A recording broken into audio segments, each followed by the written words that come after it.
Good morning, student. Today we are going to start chapter 10, History chapter 10, Political Formation in 18th Century India. Now open your page 88. Awadh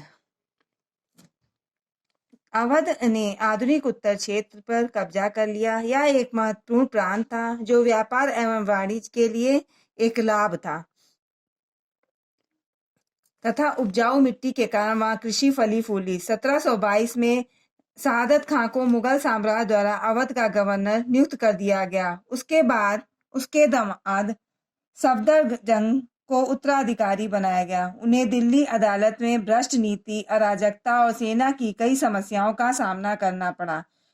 कई समस्याओं से निपटने और प्रांत की शांति स्थापित की गई।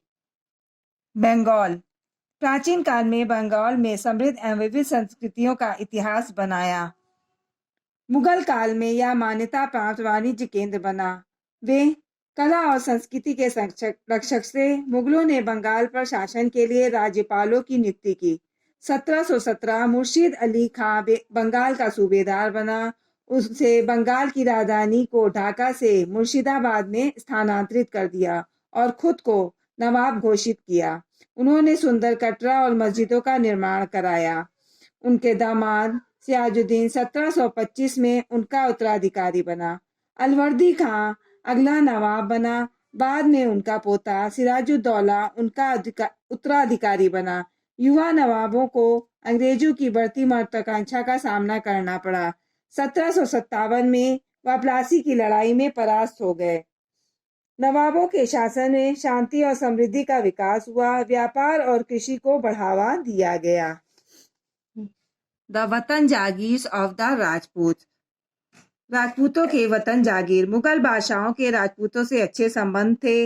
औरंगजेब की सख्त धार्मिक नीति के कारण मुगलों तथा राजपूतों के संबंधों में खटास आ गई थी। जैसे जैसे मुगल साम्राज्य की सर्वोच्चता घटती गई, राजपूतों ने स्वतंत्रता का दावा किया। कुछ राजपूत राजाओं को गुजरात और मालवा के घनी प्रांतों का सूबेदार बनाया गया।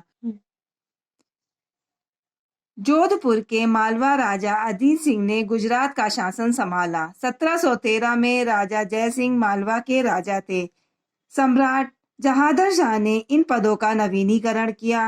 कुछ राजपूत राजाओं ने अपने आसपास के शाही क्षेत्रों को भी जब्त कर लिया। महाराजा सवाई जय सिंह अमर के शासक थे। जयपुर में उन्होंने नई राजधानी की स्थापना की। 1722 में आगरा का सूबेदार हो गए। 1740 दशक में मराठों ने राजपूत राजाओं को उनके क्षेत्र के विस्तार को रोका। सीजिंग इंडिपेंडेंस, स्वतंत्रता पर कब्जा। सिख अंग्रेज सिखों के खिलाफ थे। उन्हें इस्लाम में परिवर्तन करने पर मजबूर किया। इनकार करने पर उन्हें मार डाला जाता। गुरु तेग बहादुर और गुरु गोविंद सिंह को मौत के घाट उतार दिया गया। उसके बाद बंदा बहादुर ने सिखों का नेतृत्व किया। इनका उद्देश्य मुगलों के खिलाफ सिखों की रक्षा करना था। 1710 में पहले सिख राज्य की स्थापना हुई। सिखों ने खुद को 12 मिश या जत्थों में संगठित किया। बाद में राजा रंजीत सिंह मिश के नेता बने तथा सिख साम्राज्य की सेनाओं का विस्तार किया। अंग्रेजों ने भी रंजीत सिंह की मृत्यु तक यहाँ कोई भी आक्रमण नहीं किया। जाट उत्तरी भारत में फैले थे। 17वीं शताब्दी में उन्होंने मुगल साम्राज्य औरंगजेब के अत्याचारों के खिलाफ विद्रोह किया। 1686 में दूसरा विद्रोह शुरू हुआ। चुरमन जार नेता के एक सेना का निर्माण किया। धुन में भी एक किले का निर्माण किया। आगरा के आसपास के क्षेत्रों पर भी इनका अधिकार स्थापित हुआ। वे भरतपुर की राजधानी के साथ स्वतंत्र राज्य बनाने में सक्षम थे तथा कई साम्राज्यों का पालन किया, जिसमें प्रमुख था पानीपत और बल्लभगढ़। जाट एक किसान थे और इन्होंने प्रमुख व्यापारिक केंद्र स्थापित किए। बाद में सूरजमल और जवाहर शाह ने जाट किंगडम को मजबूत किया।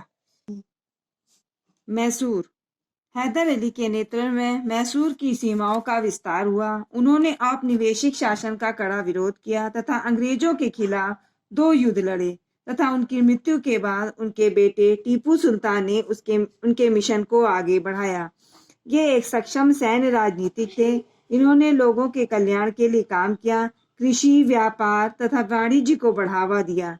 वे सच्चे देशभक्त थे। 1776 और 1799 में एंग्लो मैसूर युद्ध लड़े गए। 1799 में उन्होंने अपनी राजधानी श्रीरंगापट्टनम की रक्षा करते हुए मारे गए। Now class is over. Next will be continue on tomorrow. Thank you, class.